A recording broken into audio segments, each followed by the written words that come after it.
흩어진 그러나 하나님께 택하심을 받은 나그네들 중에 장로들로 세운 바 된 분들, 그리고 젊은이들에게 베드로가 마지막으로 권면하는 말씀으로 오늘 다시 한번 살펴보고자 합니다. 저번 주에 우리가 3절까지 살펴봤죠. 그리고 오늘 7절까지 살펴보고 정말로 다음 주에 베드로전서를 마치도록 하겠습니다. 베드로전서를 다음 주에 마치고 그 이후에는 또 다른 인도하심을 받을 텐데요. 오늘 베드로가 마지막 권면을 장로들과 젊은이들을 향하여서 하는데 이 내용이 어떠한지를 계속 한번 살펴보도록 하죠. 우선 먼저 정리해야 할 게, 장로들은 특별히 지금 교회 직분 가운데 장로로 직분을 부여받은 자를 지칭하는 것이 아니라 그거 교회의 질서와 체계가 잡힌 직분은 2세기 이후에 잡혔다 그랬죠. 이때 시대는 연장자, 나이가 있으신 분들은 물론이거니와 지도자로 세움받은 자들, 더 넓게는 교회 안에서 영향력을 제공하는 자들 모두가 포함된다고 했습니다. 여러분이 거의 될 수가 있겠죠. 이렇게 장로로, 지도자로, 연장자로, 영향력 있는 자로 세움을 받은 자들에게 베드로가 하나님의 말씀을 전하고자 하는데, 지금 뭐라고 표현하냐면요, 함께 장로된 자라고 표현했다고 했습니다. 함께 장로된 자. 교회가 세워지고 그리스도로 하여금 그 부르심을 부여받아 걷게 되고, 그 과정 가운데, 신앙의 여정 가운데 여러 가지 고난, 여러 가지 즐거움, 여러 가지 슬픔, 여러 가지 기쁨을 세월 속에서 시간과 장소를 공유함으로 그 일들을 극복했던 자들인 겁니다. 이것이 우리에게 힘을 제공한다 그랬죠. 여러분의 신앙의 여정 가운데 여러 가지 추억들을 기억해 보십시오. 우리가 이렇게 이끌림받고 저렇게 이끌림받고, 이러한 사람들을 만나고 저러한 사람들을 만나고, 여러 가지 우여곡절을 겪으면서 여러분의 신앙은 다져지고 다져졌으며, 때로는 우리가 하나님 앞에 실족할 때도 있고 흔들릴 때도 있고 상처를 받을 때도 있으나, 그것마저도 지금 담당해서 이 자리에 지켜온 자들, 그것이 바로 지금 교회 가운데 있는 연장자며 지도자며 영향력 있는 자들입니다. 이것을 지금 베드로가 아는 겁니다. 함께 우리가 장로가 되었다. 함께 교회의 어려운 시절들을 우리가 몸으로 담당하였다. 함께 우리가 힘겨운 고난의 역사를, 그리스도로 하여금 우리에게 부여받은 바 그 역사를 우리가 함께 몸으로 담당하였다. 내가 너네들의 심정을 알며 너네들의 고난을 안다. 우리가 그것을 함께 견뎌온 자이기 때문이다 라고 얘기를 하고 있는 겁니다. 그래서 그렇게 함께 지내온 이 자들에게 두 가지 표현을 했죠. 그것은 바로 그리스도의 고난을 우리가 담당해서 하나의 증인으로 섰던 거며, 이후에 하나님의 영광에 참여한 자라고 얘기를 하는 겁니다. 그리스도의 고난을 우리가 함께 부여받아 그 고난을 함께 참여함으로 그리스도에 대해서 우리가 몸으로 담당했던 자요, 이에 대한 결국은 하나님의 영광에 참여하는 자로 우리를 부르신다 그랬죠.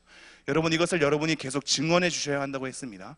젊은 세대들에게, 이후에 여러분의 자녀들에게, 지금의 하나님께서 아무것도 하시지 않는 것만 같고 늘 침묵하는 것만 같고 우리의 문제 가운데 우리를 해결해 주지 않는 것만 같지만, 지금은 우리가 고난의 때를 견디는 듯 하지만 이후에 하나님의 영광에 우리를 참여할 자로 분명히 부르신다. 이것에 대한 약속을 여러분이 몸으로 그동안 겪어냈기에 여러분의 다음 세대에 증언해 주셔야 합니다. 영광에 참여할 자, 그렇게 여러분은 지금 교회 가운데 지도자로서 계시는 겁니다. 그러면서 이렇게 얘기하죠. 2절, 너희 중에 있는 하나님의 양 무리를 치되, 치다라는 단어 때문에 그 사람들을 굉장히 강하게 여러 가지 힘들게 그 사람을 매질하는 것으로 우리가 쉽게 이 단어가 와닿게 되는데, 그런 단어가 아니라 돌보다라는 단어라고 했습니다. 돌보고 양육하고 지키는 거, 그 사람들을 먹이는 거, 이겁니다. 이 지도자들은, 세월을 겪어서 연장자가 된 교회의 지도자들은 그 사람들을 먹여야 됨을 얘기를 하고 있는 겁니다. 여러분, 이것을 자원함으로 하라고 했는데, 여러분, 이게 중요합니다. 교회 공동체는 은사를 통해서 움직여지는 공동체입니다. 나이와 명분과 직분으로 그 모든 것을 차단하는 공동체가 아니라 각 사람의 부르심 바 그리고 은사대로 하나님 앞에 세워져 가는 굉장히 유기적인 공동체입니다. 이것은 곧 뭘 얘기하냐면요, 연장자, 나이 드신 분들, 얘기할 때 세상에서는 나이 드신 분들이기 때문에 그 역할에 대해서 배제되는 경우가 많죠. 노인, 어르신에 대한 공경의 의미가 관계적으로만 형통이 되고 역할에 대한 분배는 하지 않는 쪽으로 가죠. 그러나 교회는 그렇지 않습니다. 나이가 들었다고 해서 그 역할에 배제되는 것이 아니고 그 일들에 대해서 소외되는 것이 아니어야만 합니다. 물론 반대로 어떠한 일을 오랫동안 담당했던 자가 그 일을 독점해서 권위로 작용하면 안 되겠지요. 하지만 나이가 들었다고 해서 그 일을 담당하는 것을 내려놓게 하는 것 또한 성경 말씀에서 원하는 바가 아님을 여러분 마음속에 새기셔야 합니다. 연장자에게 얘기하는 거죠. 지도자들에게 얘기하는 거죠. 1년 했으니 다음 지도자에게 넘겨줘라. 내가 이 정도 나이가 찼으니 그 다음 세대들에게 넘겨줘라 라고 얘기하는 게 아니라 그 자들에게 얘기를 하기를 하나님의 양무리를 돌보라, 먹이라. 그것도 자원함으로 그렇게 얘기하지 않습니까? 여러분, 나이가 어느 정도 되셨다고 해서 쉽게 그 자리를 물러가는 것은 하나님의 가르침이 아닐 수 있습니다. 교회의 질서와 상황에 따라 여러 가지 물러나게 되는 경우가 있을지언정 그것이 사회의 논리와 같이 나이가 들고 많은 연수를 담당했으므로 쉽게 물러가게 하는 것은 교회의 은사 공동체가 지녀야 할 모습은 아닌 겁니다. 담당할 만큼 끝까지 담당해 주셔야 합니다. 할 수 있는 만큼 또 그 은사를 활용할 수 있는 만큼 끝까지 담당해 주셔야 합니다. 그러고선 이렇게 양무리를 담당해야죠. 제가 얘기했죠.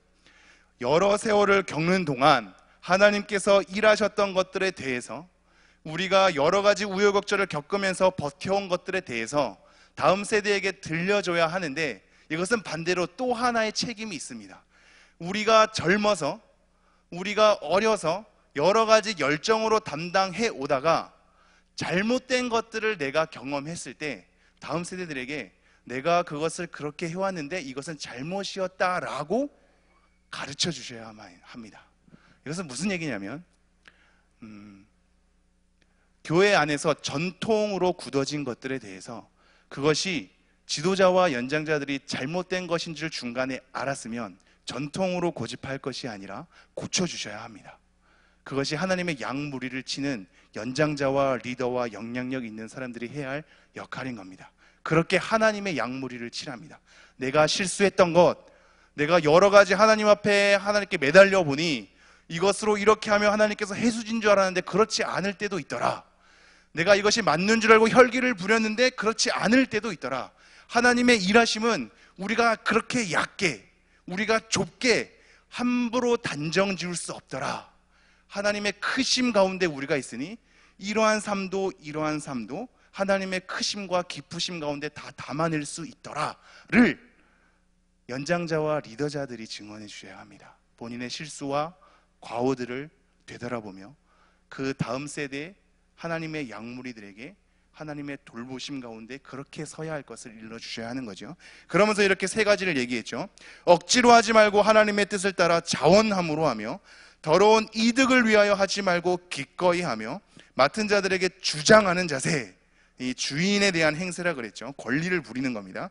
주장하는 자세를 하지 말고 양무리의 본이 되라. 자, 4절 한번 읽을까요? 시작.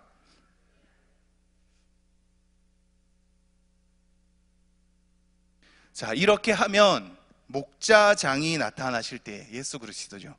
목자장이 나타나실 때 시들지 아니하는 영광의 관을 얻으리라.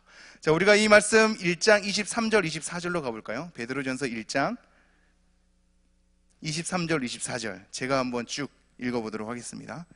너희가 거듭난 것은 썩어질 씨로 된 것이 아니요 썩지 아니할 씨로 된 것이니 살아있고 항상 있는 하나님의 말씀으로 되었느니라. 그러므로 모든 육체는 풀과 같고 그 모든 영광은 풀의 꽃과 같으니 풀은 마르고 꽃은 떨어지되 오직 주의 말씀은 세세토록 있도다. 지금 계속 얘기하죠. 우리가 나그네 된 정체성 아닙니까? 우리가 이 시대에 담당해야 될 것은 썩어 없어지는 것이다. 그러나 이 썩어 없어지는 이 시절을 지나서 우리의 본향으로 갔을 때는 썩지 아니하는 것으로 우리를 담당해 줄 것인데 우리가 거듭난 것은 썩어질 씨로 된 것이 아니요 썩지 아니할 씨, 항상 있고 살아있는 하나님의 말씀으로 우리가 심겨진 바가 되었고 그것 때문에 거듭났다라고 얘기하고 있죠. 우리가 앞으로 하나님의 영광에 참여할 자로 함께 선 자들인데 마찬가지인 겁니다.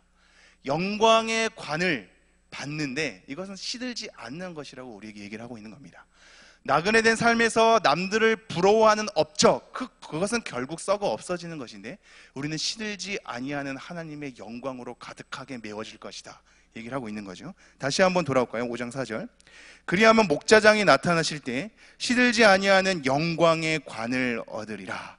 1장 7절 가볼까요? 1장 7절. 제가 한번 읽어보겠습니다. 1장 7절. 너희 믿음의 확실함은 불로 연단하여도 없어질 금보다 더 귀하여 예수 그리스도께서 나타나실 때 칭찬과 영광과 존귀를 얻게 할 것이니라. 베드로가 계속적으로 증언한 거죠. 나중에 예수님께서 나타나실 때, 지금 목자장이 나타날 때 영광과 존귀로 우리가 그렇게 가득 하나님께 올림 받는 겁니다. 지금도 영광의 관으로, 시들지 않은 영광의 관으로 우리를 채우시는 거죠. 영광의 관이 뭘까요? 예전의 버전은 면류관이라고 표현이 되는데요, 그래서 우리는 영광에 대한 어떤 그 면류관을 뭔가 받는 것으로 생각을 합니다. 그러나 사실 그게 아니라 영광 그 자체인 겁니다. 우리가 영광으로 덧입혀지는 겁니다. 예수 그리스도께서 나타나실 때 끝까지 그 일을 담당했던 연장자, 리더들, 영향력 있는 그 자들이 결국 그리스도의 고난의 증인으로 서고 하나님의 영광에 참여할 바로 서서 나중에 영광으로, 예수 그리스도의 목자장이 나타나실 때 영광으로 가득 메워지는 겁니다. 이것이 중요한 이유가 히브리서 2장 9절 말씀 볼까요?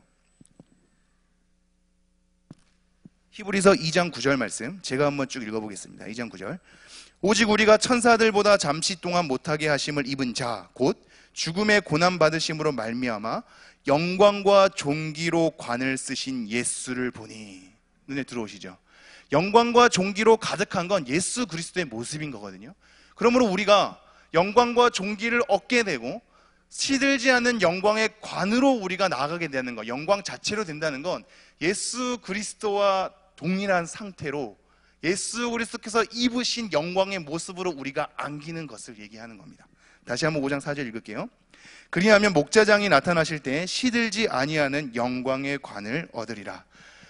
찬양교회 연장자로, 리더로, 영향력 있는 자로 세움받은 여러분이 그 일을 끝까지 담당하셔서, 그리고 그것도 자원함으로 담당하셔서 하나님의 영광으로 온전히 덧입혀지는 그 일이 여러분에게 일어나기를 간절히 소망해 봅니다.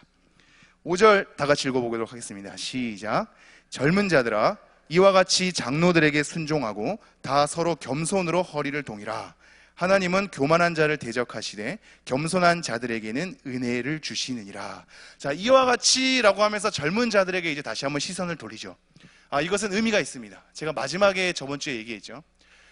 지금 이것은 연장자와 리더자와 영향력 있는 자들에게 앞서 장로란 표현을 통하여서 지침을 주었던 것인데, 이 지침은 비록 그들에게만 국한된 것이 아니라 교회 모든 사람이 알아야 될 지침이라고 했습니다. 왜냐하면 하나님 앞에 리더로 세움을 받은 그 분들이 하나님 앞에 어떻게 해야 되는지에 대한 지침을 따르는 자도 알아야 그 관계가 건강해지기 때문입니다. 목회자가 하나님 앞에 어떻게 서야 건강한 목회자인가에 대한 목회자에 대한 지침을 여러분이 아셔야 여러분이 건강한 목회자를 만들 수 있습니다. 여러분이 상대방이 해야 될 지침과 상대방이 따라야 할 모범과 상대방이 따라야 할 방향들을 여러분 모른 채 당사자만 알고 있다면 여러분이 그것에 관해서 전혀 피드백을 할 수가 없죠. 그 사람이 하나님 앞에 제대로 서지 못했을 때 그 지침을 들고 이러한 사람은 이렇게 하라고 하나님께서 말씀해 주시지 않았습니까?에 대한 상호 교환이 일어나는 관계가 되어야 합니다. 그래야 상대방을 건강하게 만들 수 있습니다. 리더로 세움받으면 세움받을수록 다른 사람에 대한 피드백을 전혀 듣지 못하는 상태가 되죠. 그 상태가 가장 심각한 결과를 초래할 수 있습니다. 더 이상 나에게 꾸중할 사람이 없고, 더 이상 나에게 조언할 사람이 없고, 더 이상 나에게 얘기할 수 없는 상태에, 그리고 그러한 위치에 이르는 것은 나 자신을 위험한 곳으로 빠뜨리는 겁니다. 그러므로 따르는 자도 그렇게 알아야만 하는 거죠. 그래서 오늘 말씀도 이렇게 얘기하죠. 젊은이들아, 이와 같이 라고 하는 것은 장로에 따른 여러 가지 지침들 속에서 청지기직을 수행하는 그 관계 속에 따라야 할 너희들도 이와 같이 여러 지침을 함께 담당해야 한다라고 얘기하고 있는 겁니다. 다시 한번 5절 읽지요. 젊은 자들아, 이와 같이 장로들에게 순종하고. 위에 연장자와 지도자와 영향력 있는 자들에게 젊은이들이 해야 될 역할 중 첫 번째로 순종하랍니다. 이 단어 어디서 많이 보시지 않았나요? 순종하라. 앞에 베드로가 그렇게 많이 강조했던 단어이죠. 2장 13절 가볼까요? 2장 13절 제가 한번 읽겠습니다. 2장 13절 인간의 모든 제도를 주를 위하여 순종하되 혹은 위에 있는 왕이나. 기억나시죠? 18절 보겠습니다. 18절 제가 읽겠습니다.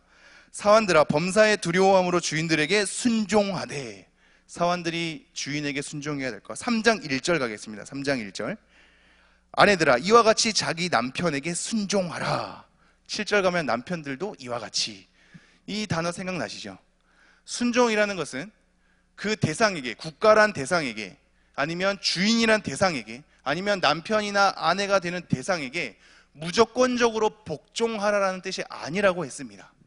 내가 정의를 머금고 불의에 대한 현상이 일어남에도 불구하고 그 하나님이 주신 질서를 파헤치고 깨트려서 내가 뭔가 내 의를 수립하는 것이 아니라 그 잘못된 관계처럼 보인다고 할지라도 내가 그 관계 속에 정의를 머금고 들어가서 그 사람이 하나님을 향하여서 올바르게 설 수 있도록 나의 삶에 대한 영향을 다하는 것, 이것이 순종이라고 했습니다. 마찬가지죠. 젊은이들아, 지금 연장자나 리더나 영향력 있는 자들이 뭔가가 잘못된 것 같겠죠. 그거 다 끊어내고 그거 다 파헤치고 그렇게 해가지고 뭔가 새로운 걸 수립하면 선한 것이 나온다고 생각하겠지. 그렇지 않다라고 얘기하고 있는 겁니다. 하나님이 주신 그 질서가 순기능을 할 수 있도록 그곳에 들어가서 정의를 머금고 순종하라 얘기하고 있는 겁니다. 이렇게 서로 관계가 잘못된 것으로 끊어내지는 관계가 아니라 하나님 앞에 다시 한번 연이어지는 관계로 우리가 상호적으로 선다면 교회가 분명 건강하게 됩니다.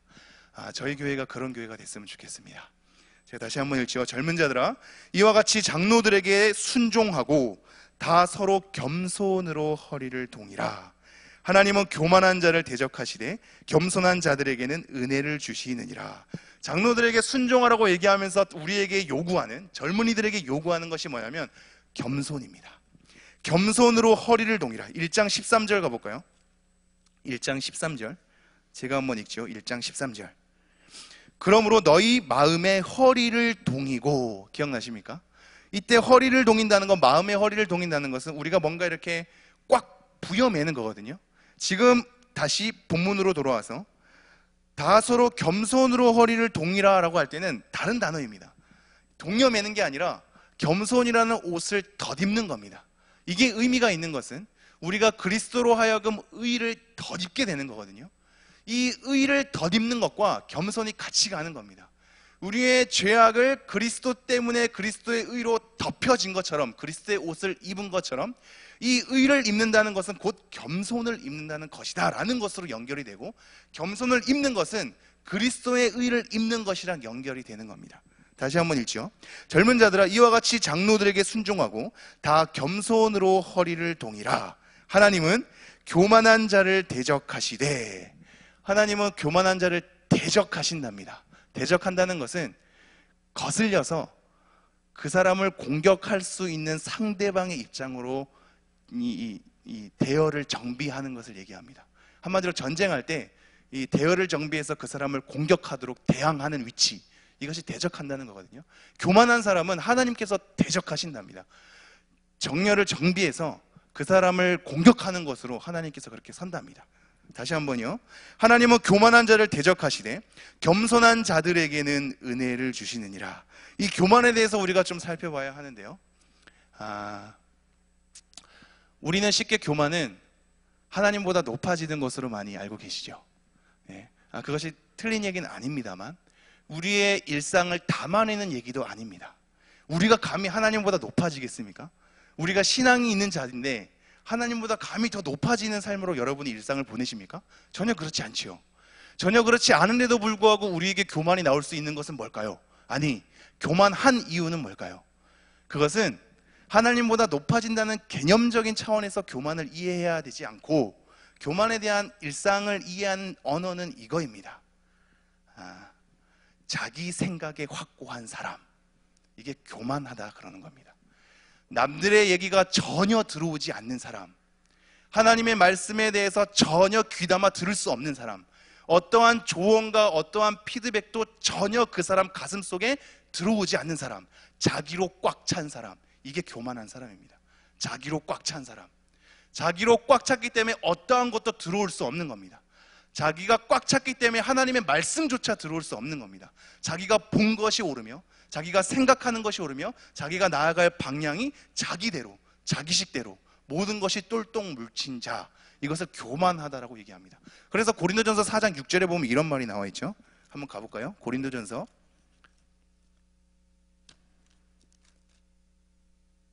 4장 6절입니다. 함께 읽어보도록 하겠습니다. 시작. 형제들아, 내가 너희를 위하여 이 일에 나와 아볼로를 들어서 본을 보였으니 이는 너희로 하여금 기록된 말씀 밖으로 넘어가지 말라 한 것을 우리에게서 배워 서로 대적하여 교만한 마음을 가지지 말게 하려 함이라.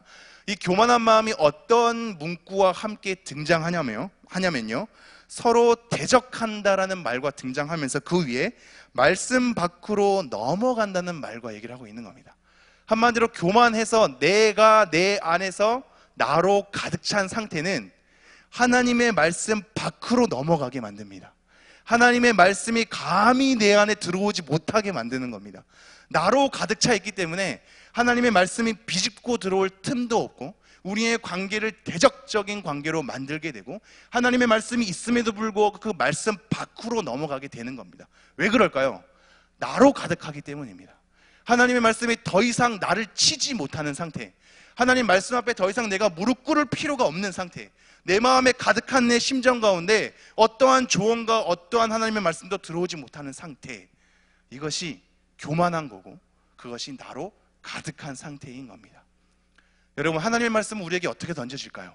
우리가 하나님의 말씀을 읽을 때에도 던져지지만, 기도할 때 하나님께서 우리의 심정 가운데 울려줄 때에도 들려지지만, 다른 사람이 일상 가운데 던져지는 말들을 통해서도 우리에게 던져지는 겁니다. 그렇다면 상대방이 나에 대해서 조언해주고 피드백해주는 것에 대해서 귀담아 들을 줄 아셔야 합니다. 상대방의 조언과 상대방의 피드백에 대해서 아무것도 듣지 않고 하찮게 여기는 분을 가지고 교만하다고 얘기를 하는 겁니다. 이 교만함에 대해서 젊은이들과 연관해서 우리에게 얘기를 하고 있는 거죠. 다시 한번 본문으로 들어갈까요? 5장 5절. 젊은 자들아, 이와 같이 장로들에게 순종하고 다 서로 겸손으로 허리를 동이라. 하나님은 교만한 자를 대적하시되 겸손한 자들에게는 은혜를 주시느니라.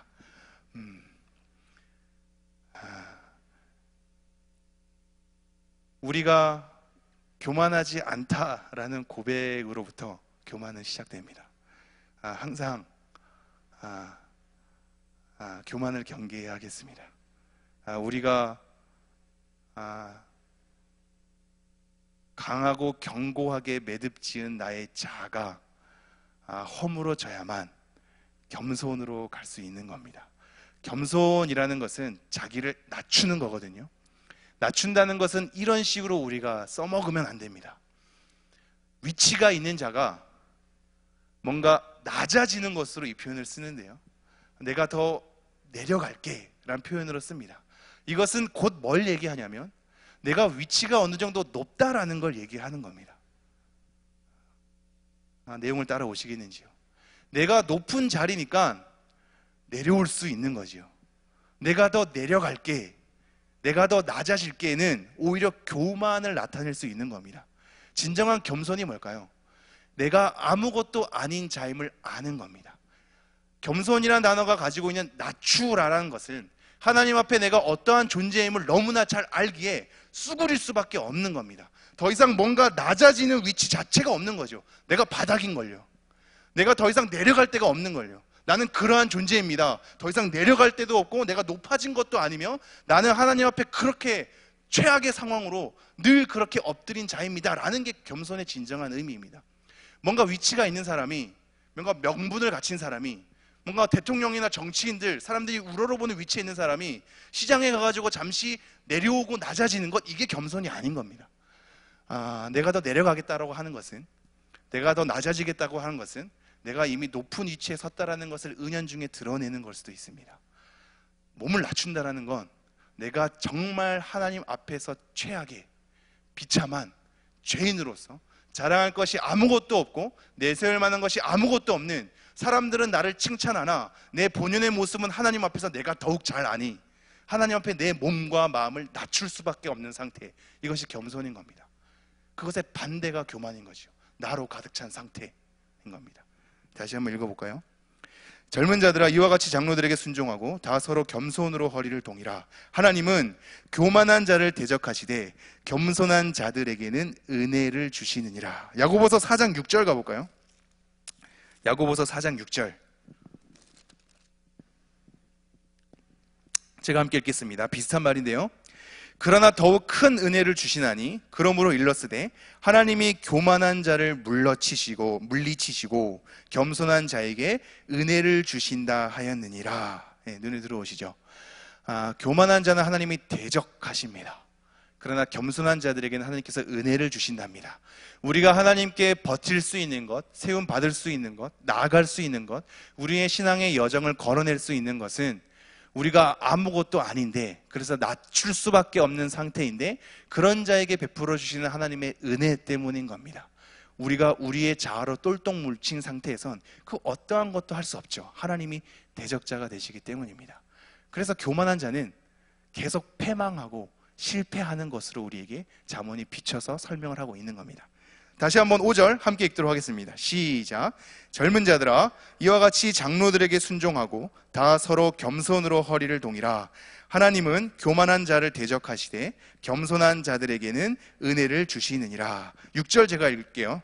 그러므로 하나님의 능하신 손 아래에서 겸손하라. 때가 되면 너희를 높이시리라. 하나님의 능하신 손 아래에서 겸손하랍니다.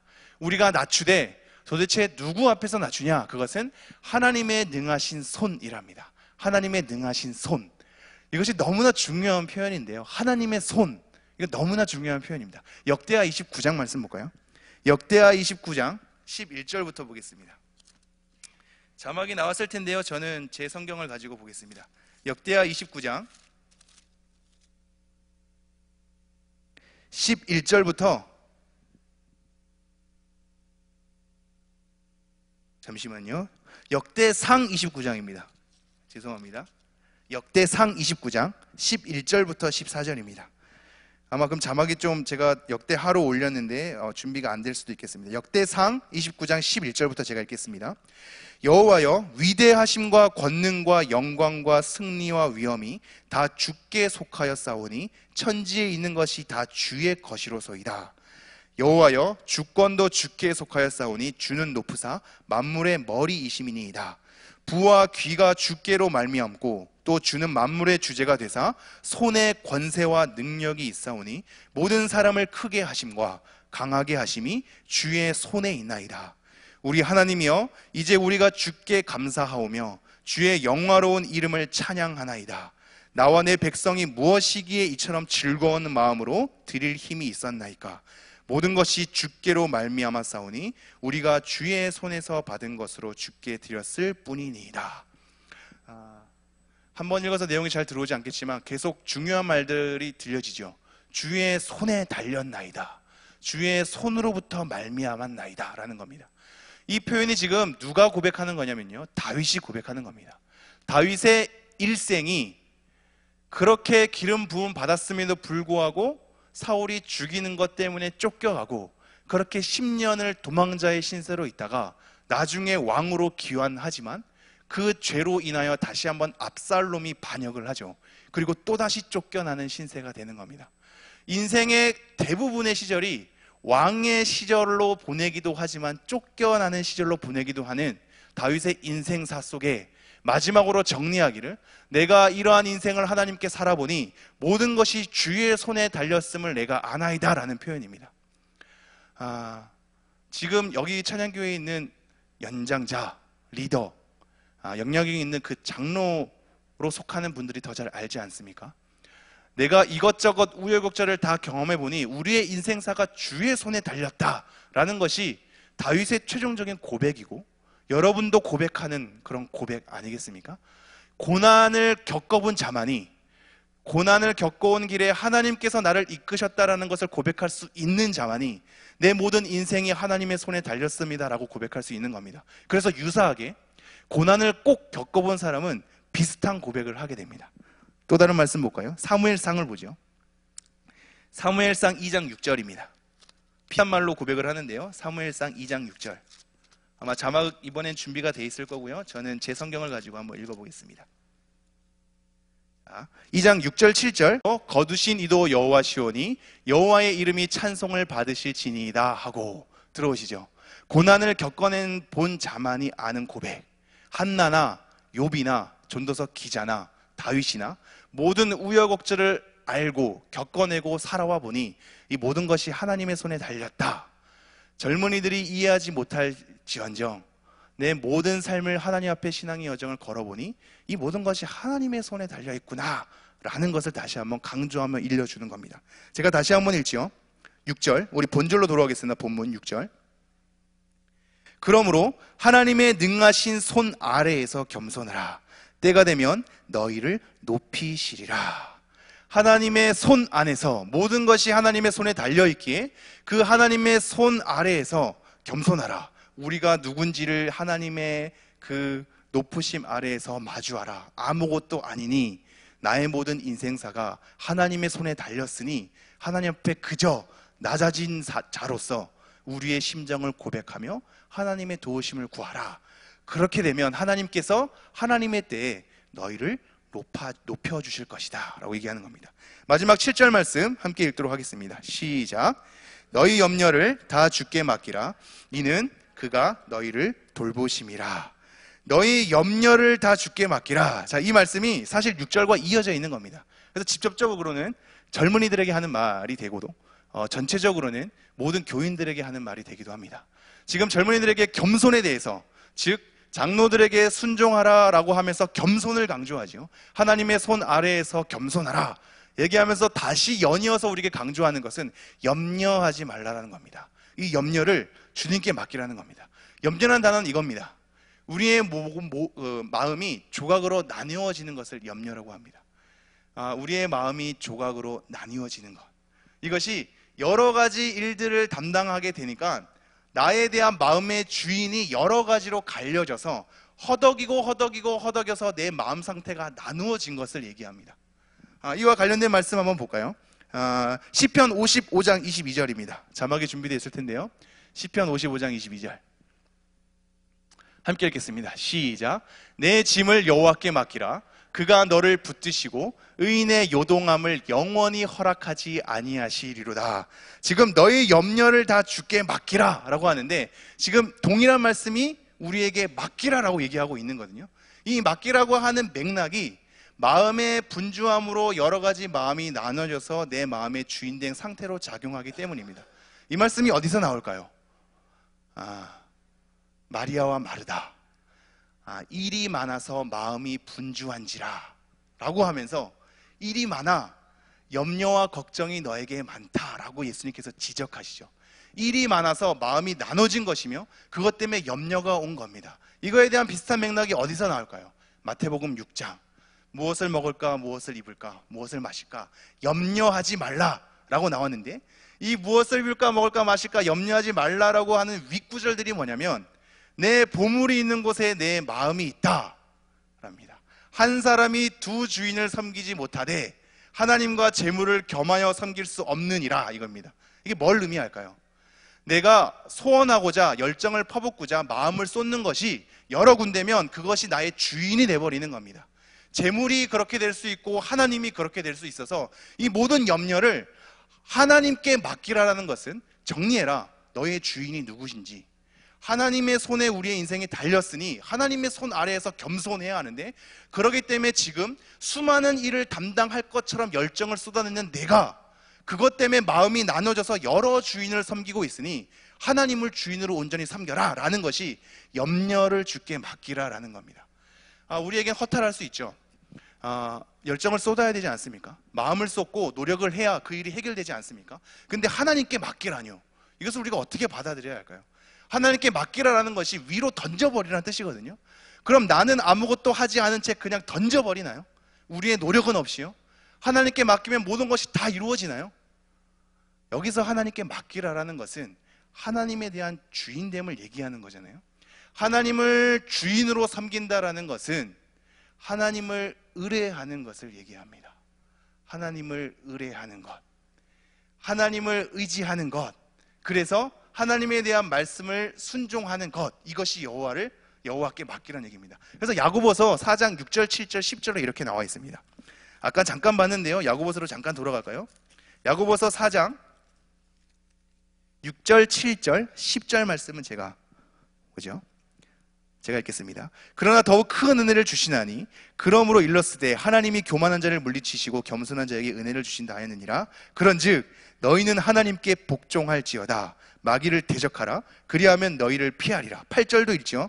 하나님을 가까이 하라. 그리하면 너희를 가까이 하시리라. 10절 주 앞에서 낮추라. 그리하면 주께서 너희를 높이시리라. 자, 겸손이라는 것과 염려라는 것이 더불어서 젊은이들에게 던져지고 있는데, 동일하게 하나님께 맡기는 것은 하나님을 가까이 하고 복종하는 것, 이것입니다. 그냥 아무것도 하지 않은 채 그럼 하나님이 다 알아서 해결해 주십시오 라고 그냥 던져버리는 것을 얘기하는 것이 아니라, 하나님께 던져버려서 맡긴다라는 것은 하나님을 나의 진정한 홀로 주인 되는 것에 대해서 고백을 하고 주인이기에 그 말씀에 따라서 살아가는 것이며, 그렇게 하나님을 의지하는 것이 여호와께 맡긴다라는 겁니다. 다시 한번 그 본절 와서 정리하도록 하죠. 5장 7절입니다. 너희 염려를 다 주께 맡기라. 이는 그가 너희를 돌보심이라. 우리가 하나님만을 주인으로 섬길 때, 하나님의 능하신 손 아래에서 겸손할 때 하나님께서 우리에게 관심을 가져주셔서 교만한 자를 대적자로 쓰는 것이 아니라 그를 돌보는